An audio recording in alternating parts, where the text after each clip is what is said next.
Welcome to Investors Insights. Our topic today, October markets, trick or treat. We've got a lot of information for you, and we're excited about it. Bobby Norman, Trey Booth, and Tom Miller have done some incredible research over the weekend to bring you this information. And we had great debates and discussions this morning. And always keep in mind that as we do these vlogs, we're going to continue the discussion throughout the week through our social media, LinkedIn, Twitter, Facebook, now Instagram. We want your feedback and comments on how we're providing those, as well as these vlogs, our podcast. YouTube is another one I want to mention. So with that, gentlemen, I'm excited about today's vlog. Let's talk about it. Why October markets, trick or treat? Bobby, I think you kind of triggered or got the thought process going as you talked about September and historically October. So tell us about it. Well, it was a September to remember as stocks defy the typical September weakness with the broader market coming into the month end with a 3.1% gain. And so it came down to earnings momentum, a good enough economy, the resumption of the rate cutting cycle, and continued signs of runway for the artificial intelligence secular growth theme that has driven the market recently. So it's kind of been the primary catalyst supporting stocks this month in September. And we think the same catalyst will continue to drive the market into the fourth quarter, which has historically been a strong quarter. In fact, as you can see in this chart, October marks the beginning of one of the best 3-month stretches for equities. So going back since 1950, the S&P 500 has averaged a 4.2% gain from October through December, with positive returns in 80% of those periods. You can also see in the chart that November through January is also historically strong. But it's important to point out that seasonal trends reflect market climate, not current conditions, and that real-time market performance is shaped more significantly by macroeconomic factors such as corporate earnings that Trey's going to talk about, geopolitical events, and fiscal and monetary policy. So as always, no guarantees, but the market is showing strength into a historically strong 3 and 4 month time period here. That's great insight. And as we like to say here, history doesn't repeat itself, but it sure does rhyme. And understanding the historical data allows us to kind of look at things and where we are currently in the markets in relation to our clients' financial blueprints. And I thought that was great insight, and I really appreciate it. And Trey, you tied into that because of third quarter earnings. We're now in fourth quarter. It's hard to believe here in 90 days we'll be in 2026. So talk to us about what you're seeing from third quarter data. Yeah, absolutely. Thanks, Greg. Yeah, Bobby's right. We're going to need some strong earnings to support what we hope to be a very strong fourth quarter, and that's supported by the fundamentals. So third quarter earnings season is here. The data is in the books, so now the companies just have to report it. The good news is that expectations for the S&P 500 are for an almost 7% growth rate in the third quarter. That's a strong growth rate on earnings. But what we're going to look at, we're looking kind of under the hood at several specific sectors. Bobby's right.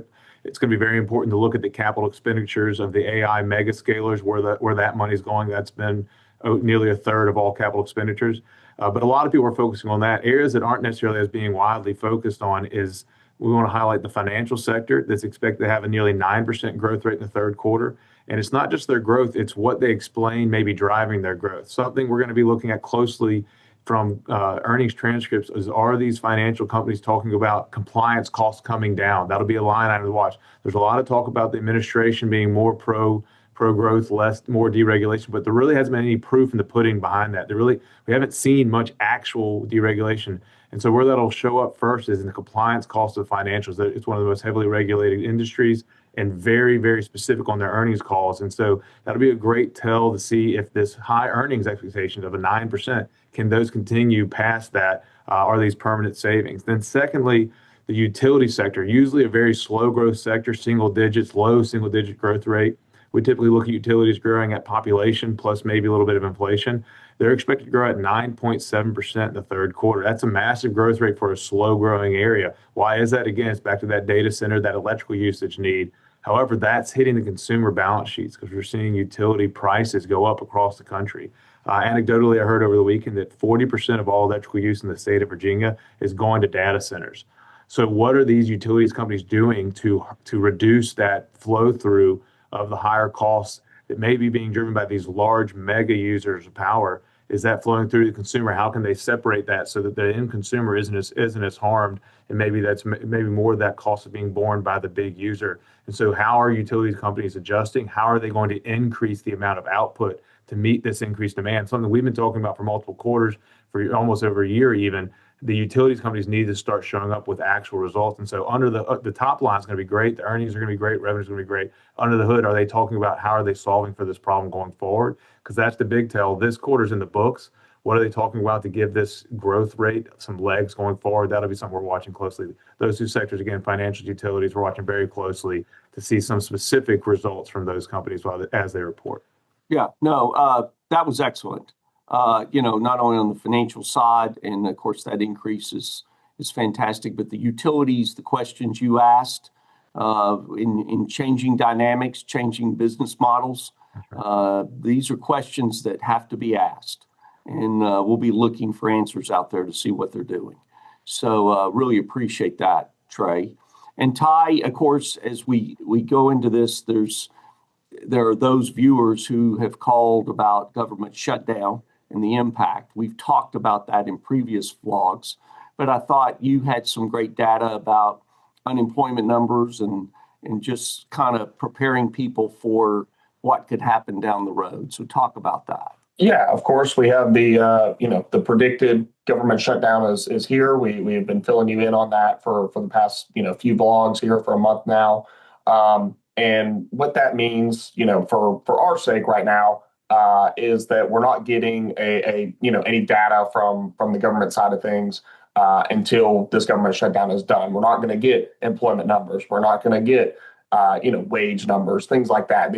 All this information we might not get. Inflation, CPI could be a little skewed, but the Fed puts that out a little bit more. But we're not getting a lot of these government kind of predicted numbers out there, real time data. So we're going to have to wait a while for that to be the case. Now, the last data that we got shows on the employment side that job openings and the amount of people unemployed are basically balanced, which is a great sign. It doesn't mean that the economy is rapidly growing and we're hiring all these people, but it does mean that hiring and firing are both kind of stalled. And I feel like a lot of people that we talk to have reiterated that, whether they own their small business or whatever it may be, that they're happy with who they have. They're not necessarily looking for a ton of people outside of that realm, though, but they're not actively firing people either. So a good sign that we are balanced. But one thing to keep in mind is that we've been through a government shutdown before.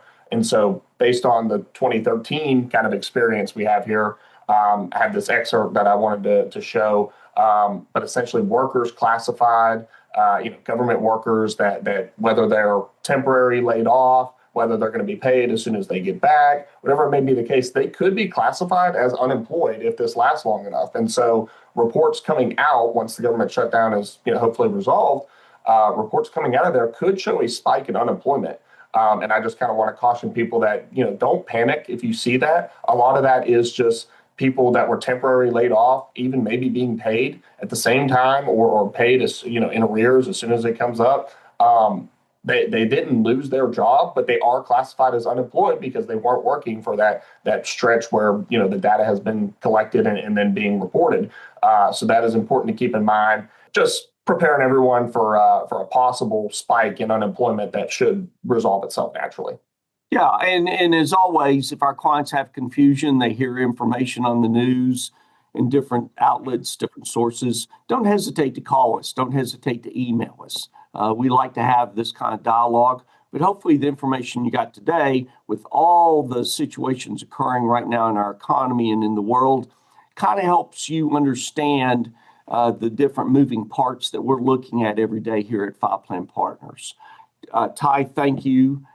Trey and Bobby, great job this morning, all three of you, and looking forward to the week. We're going to keep you informed. Don't hesitate, as I said, to call. And just know that we like your feedback, and we also appreciate you sharing it with others. We want you to have a better, richer, fuller life, and any way we can keep you informed, give you knowledge, we want to do that. Go and have a great week, and we will talk soon. Thanks.